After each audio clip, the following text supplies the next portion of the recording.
আসসালামু আলাইকুম। এবার ২০২৬ আইপিএলের নিলামে বিগ সারপ্রাইজ দিল কলকাতা নাইট রাইডার্স বাংলাদেশকে। সেটা হলো মোস্তাফিজুর রহমানকে কলকাতা নাইট রাইডার্স দলে ভিড়িয়েছে চেন্নাই সুপার কিংসের সাথে বিট করে। তাও প্রত্যাশার চেয়ে ২ গুণ প্রাইসে। ৯,২০,০০,০০০ দিয়ে মোস্তাফিজুর রহমানকে দলে ভিড়িয়েছে কলকাতা নাইট রাইডার্স।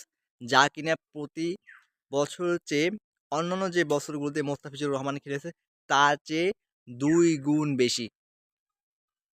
মোস্তাফিজুর রহমান সর্বোচ্চ ২০১৮ সালে ২,৪০,০০,০০০ খেলেছিলেন এবং এই তো গতবার তিনি রিপ্লেসমেন্ট হিসেবে ৬ কোটিতে খেলেছিলেন দিল্লির হয়ে।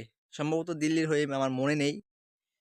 কিন্তু এবার মোস্তাফিজুর রহমান তিনি তার ন্যায্য মূল্যটা পেল।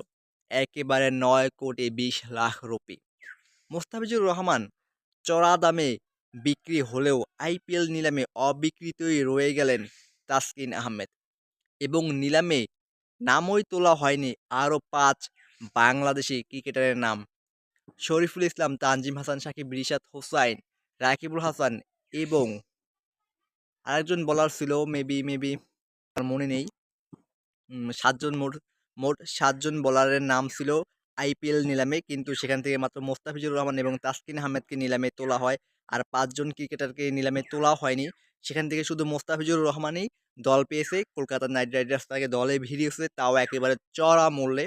কিন্তু তাসকিন আহমেদকে দলে নিতে কোনো দলেই আগ্রহ প্রকাশ করেনি। তিনি আনসোল্ড রয়ে গিয়েছেন এবং এই আইপিএলের নিলামে বিদেশি প্লেয়ারদের মধ্যে সর্বোচ্চ দামে বিক্রি হয়েছেন ক্যামেরন গ্রিন। তাকেও দলে নিয়েছে কলকাতা নাইট রাইডার্স একেবারে চড়া মূল্য ২৫ কোটি রুপিতে এবং এর পরে রয়েছেন মাথিসা পাতিরানা ১৮ কোটি রুপি তার দাম। তাকেও দলে ভিড়িয়েছে এই কলকাতা নাইট রাইডার্স এবং আমাদের মোস্তাফিজুর রহমান রয়েছেন এবারের আইপিএলের নিলামে সর্বোচ্চ দামে বিক্রি হওয়া ক্রিকেটারদের মধ্যে ষষ্ঠ অবস্থানে।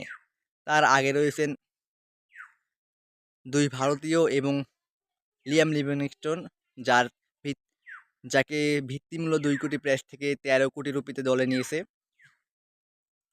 এবং তার আগে রয়েছেন ১৪ কোটি রুপিতে বিক্রি হওয়া মাত্র ৩০ লক্ষ, যাদের ভিত্তিমূল্য ছিল সেই ৩০ লক্ষ টাকা ভিত্তিমূল্যর ভারতীয় ক্রিকেটারদেরকে চেন্নাই সুপার কিংস ১৪,২০,০০,০০০ দিয়ে দলে ভিড়িয়েছে। যাই হোক, মোস্তাফিজুর রহমানের জন্য এবার শুভকামনা রইল